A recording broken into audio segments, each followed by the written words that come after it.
This is Bill Holland, Ghost and Spirit Paranormal. It's been a while since I did an episode of this program, but recently I've been seeing a trend online, and it gets under my skin, and I just had to do a short episode on this. And it is on these mobile phone apps, these ghost radars, and all these photo apps and all this other crap out there. The first thing you should notice is when you look at these apps and you go to download them on your devices, the first thing you see are big red letters of a disclaimer that says that they can't detect paranormal activity and it's for entertainment purposes. So that should be a red flag to tell you that it's garbage. But still, people take these things to the field and they use them. It's ridiculous. I'm not going to get too much into that. I'm going to redirect you to a YouTube webpage of a fellow by the name of Kenny Biddle.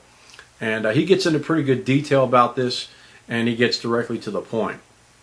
The one thing I would like to discuss and go over with you are some of the apps that are useful to us. There are a lot of scientific tools that these devices can use that can help us out in the field. And so I'm just going to show you a few of these here and give you my thoughts on them. Okay, I'll go over a few of these apps that I use.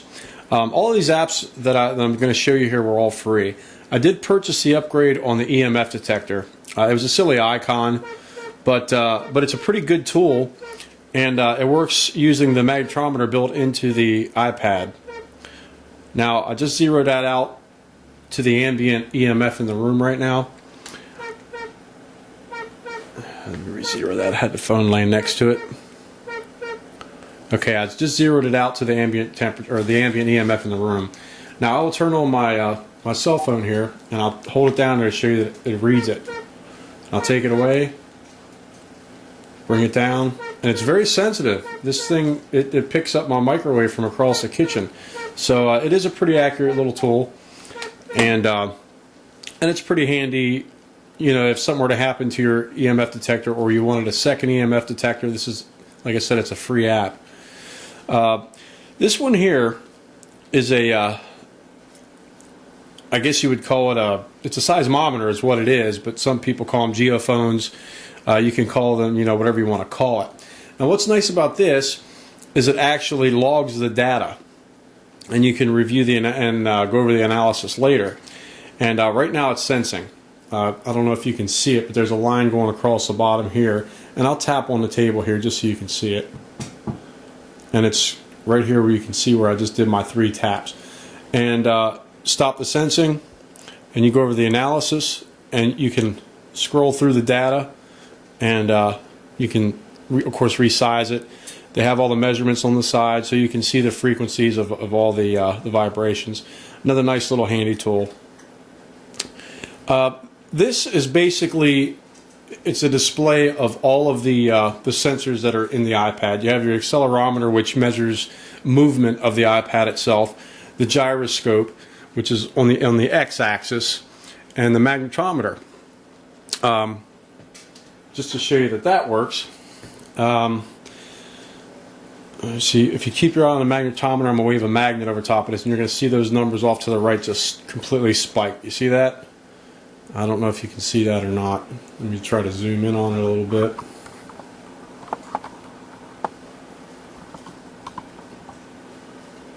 But you can see it just completely freaks.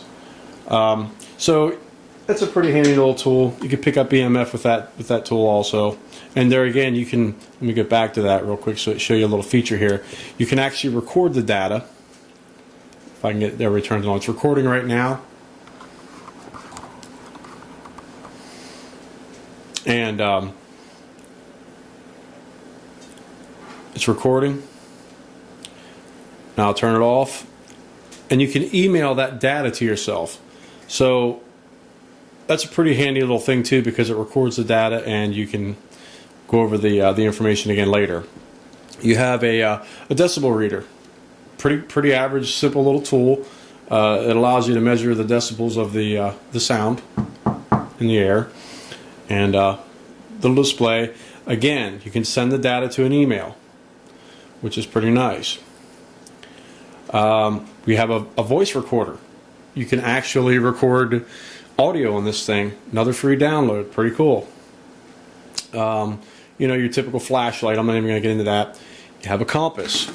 Another handy little tool you can use, because there again you can sit it down on a table, and any kind of electromagnetic interference is going to change that just like a regular compass would. And to show you that, I'm going to take this magnet and I'm just going to move it, and you can see how it's just throwing the direction all over the place. In fact, I probably screwed it up. Yeah, it's telling me it's 352 degrees. That's north. That's nowhere near north. So you can see that this will have any kind of electromagnetic field will have an influence on this. Those are another handy little tool here. A bubble level. You go into places, people are complaining they get dizzy in rooms. Sometimes the floors are a little bit on a slant. You know, if you put a ball on the floor, it'll roll. Just another little tool that you can use. Just a simple bubble level. Sensor log.